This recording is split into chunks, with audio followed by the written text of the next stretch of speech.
का कोई संकेत नहीं, लेकिन एक चीज मैं अपने दर्शकों, चूंकि आपने मुसलमानों का जिक्र किया है, तो 2021 का जो सीएसडीएस का डेटा है, अगर आप अरीब, अगर आपके पास वक्त हो तो थोड़ा स्क्रीन पर भी उस डेटा को डाल दें। तो जो मुसलमानों का डेटा जो सीएसडीएस का है, जो 2021 के विधानसभा चुनाव का है, उसमें अगर आप देखें तो मुसलमानों ने 75% वोट टीएमसी को दिया और बीजेपी को सिर्फ 7% वोट दिया। यानी 75 और 7 मिला के अगर देखें तो 82%, यानी 18% जो बाकी में बट गया है। और अगर आप ध्यान से देखें तो सवर्ण हो, ओबीसी हो, राजवंशी, नामशूद्र, अन्य दलित और आदिवासी, इन सब में जो हिंदू वोटर हैं उनमें बीजेपी को तृणमूल कांग्रेस के ऊपर एज है। कहीं ज्यादा है, कहीं कम है, कहीं ज्यादा है, कहीं कम है। लेकिन इसमें एक पेच क्या है? पेच ये है कि पिछली बार जो भारतीय जनता पार्टी चुनाव नहीं जीत पाई, उसका एक बड़ा कारण ये था कि जो महिला वोटर है उसमें 50% महिला वोटरों ने टीएमसी को वोट दिया और सिर्फ 37% महिलाओं ने भारतीय जनता पार्टी को वोट दिया। तो एक तर्क ये हो सकता है कि बड़ी संख्या में मुस्लिम महिलाएं चूंकि बढ़ चढ़कर टीएमसी को वोट दे रही, इसलिए 50 का फासला इतना हो सकता है। लेकिन यह फासला इतना तब तक नहीं हो सकता जब तक हिंदू महिलाओं ने भी तृणमूल कांग्रेस को वोट न दिया हो। अच्छा, इसमें एक पेच और भी है शीतल भाई। पेच ये है कि 2021 में जब ममता बनर्जी को लग गया कि महिला वोटरों में बीजेपी सेंध मारने की कोशिश कर रही है और ये जो कैश ट्रांसफर स्कीम है वो बड़ी कारगर साबित हो रही है, तो उन्होंने 3 योजनाएं शुरू की। लक्ष्मी भंडार योजना, जिसमें महिलाओं को पहले 500 रुपए, फिर बाद में 1500 रुपए देना शुरू किया, और SC/ST की महिलाओं को 1700, और ये रेगुलरली मिल रहा उनको। दूसरा कन्याश्री योजना, जिसके तहत पढ़ाई लिखाई करने वाली महिलाओं को बाकायदा सरकार की तरफ से पैसे दिए गए और एक दावा किया जाता है तकरीबन 1 करोड़ परिवारों को इसका फायदा हुआ है और तकरीबन 16,554 करोड़ रुपए सरकार ने स्पेंड किए। तीसरी जो योजना है वो रूपाश्री योजना है, जिसमें शादी करने वाली महिलाओं को 25,000 रुपए दिए जाते हैं। अब ये 3 योजनाओं के बगैर 2021 में ममता बनर्जी को 50% वोट मिला था। अगर ये योजना इस बार कारगर लागू है, महिलाओं को मिल रहा है, तो क्या महिला वोटरों में आपको लगता है कि टीएमसी का बेस घटेगा? इसके चूंकि वो तर्क आपने दे ही दिया, तो मैं इसका विपरीत तर्क जो दूसरी तरफ से आ रहा है वो देता हूँ। दूसरी तरफ से तर्क ये आया है कि ये जो लकी भंडार योजना है, जो बड़ी प्रसिद्ध है, लक्ष्मी भंडार जो है, ये योजना अभी चुनाव के वक्त नहीं शुरू हुई, ये पहले से चल रही है। तो लोगों को एक आदत सी पड़ जाती है। अगर आपको रेगुलर कोई चीज मिल रही, जैसे मोदी सरकार जो है 80 करोड़ 82 करोड़ लोगों को फ्री अनाज 5 किलो देती है, तो इस अनाज पे अगर वो वोट मांगने जाएगी तो मैं भी ये स्वीकार कर सकता हूं कि अब उस पर वोट नहीं उनके लिए बचा है, उसको लोगों ने अपना अधिकार मान लिया है। ये हो सकता है, ये एक चीज होती है, देखिए साइकोलॉजी है, ह्यूमन साइकोलॉजी है। अगर कोई चीज रेगुलर पहले से आपको आ रही तो आपको आदत सी पड़ जाती है, आपको उसमें वो विशेषता नहीं आती जैसी चुनाव के वक्त एकाएक किसी के पिटारे में ज्यादा रकम देने का मामला होता है। देखिए शॉक थेरेपी टाइप है।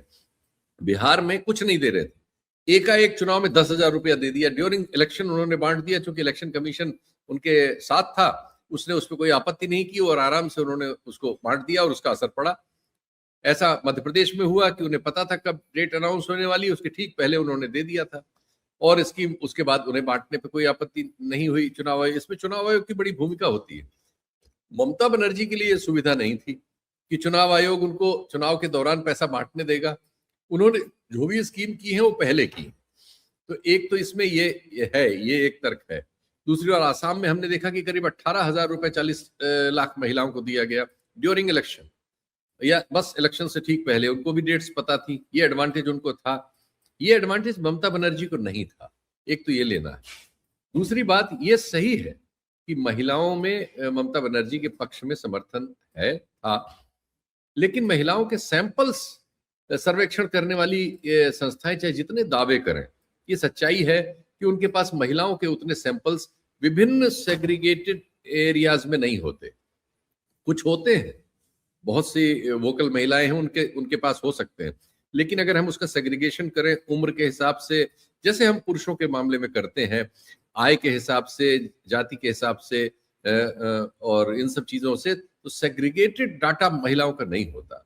यही एक चीज है कि अगर महिलाओं ने ममता बनर्जी का साथ नहीं छोड़ा है तब ये चुनाव ममता बनर्जी कभी नहीं हारेंगी।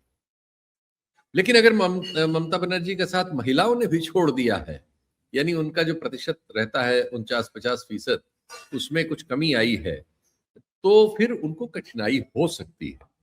ये एक एरिया है जो अब काउंटिंग होगी तो उसमें नजर आएगा।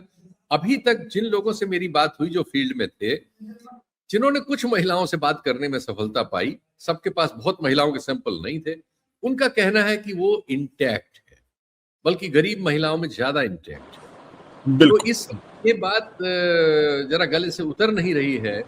और दूसरे माइनॉरिटी के मामले में मेरे पास बहुत सारे सैंपल्स हैं एक्चुअली, जो उसमें कंसोलिडेशन बढ़ा है। ये बाकायदा वोकल, और ये जो हुमायूं कबीर हैं और अन्य जो पार्टियां हैं, इनको सिर्फ 2 जिलों में, मुर्शिदाबाद में और मालदा में, वहां चूंकि मुस्लिम्स बहुत सामान्य से ज्यादा है, 50% से भी ज्यादा है, और थोड़ा नदिया में, इन जगहों के अलावा इनमें तो कांग्रेस पार्टी का भी मुस्लिम कैंडिडेट होता है, जो एक कोई मुस्लिम पार्टी होती है उसका भी होता है, तृणमूल का भी होता है, बीजेपी का हिंदू होता है, उसमें कई बार बीजेपी कुछ सीटें निकाल लेती है। वो गिमिक उनके फेवर में है। उसमें मैं मानता हूं, चलो अगर वहां उस एरिया में उनको पहले बीजेपी को 7-8 सीटें या 6 सीटें मिली हो, अब की 12 मिल जाए, ऐसा हो सकता है, इससे ज्यादा जगह नहीं है। और लेकिन माइनॉरिटी में जो पेनिट्रेशन था टुवर्ड्स टीएमसी इस इलेक्शन में, चूंकि वो टुवर्ड टीएमसी नहीं था, वो एसआईआर से लड़ रहे थे, वो जो एनआरसी आया था उससे लड़ रहे थे, वो अपनी नागरिकता के सवाल पे लड़ रहे थे, वो सेंसिटिविटीज उनमें बहुत ज्यादा थी। इसलिए मुझे लगता है कि उनमें तो घनत्व तो बढ़ा होगा।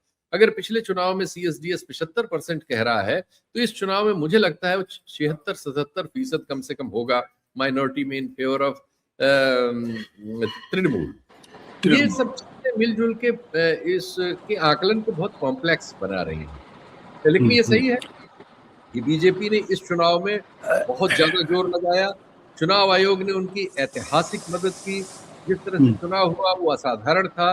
27 लाख मतदाता पेरीफेरी पे खड़े रह गए, वोट नहीं दे पाए, और बहुत जगह से शिकायतें आई कि छांट के मुस्लिम मतदाताओं को, जिनको माना जाता था कि तृणमूल के वोटर हैं, तुलनात्मक रूप में ज्यादा उनको काट दिया गया। हमारे पास ये डाटा तो है कि 35%, लेकिन इस पर विधानसभा वार डिटेल डाटा नहीं। हो सकता है कि टारगेटेड रहा हो और 150 सीटों पर या 180 सीटों पर 25,000 से 50,000 के बीच वोट काट लिया गया हो, और ऐसी जादू हो सकता है। इस समय जो चुनाव आयोग है, इस पर हर तरह की शंका हो सकती है, लेकिन अभी इतनी चीजों की एनालिसिस करने के लिए पैराफर्नेलिया किसी के पास नहीं है।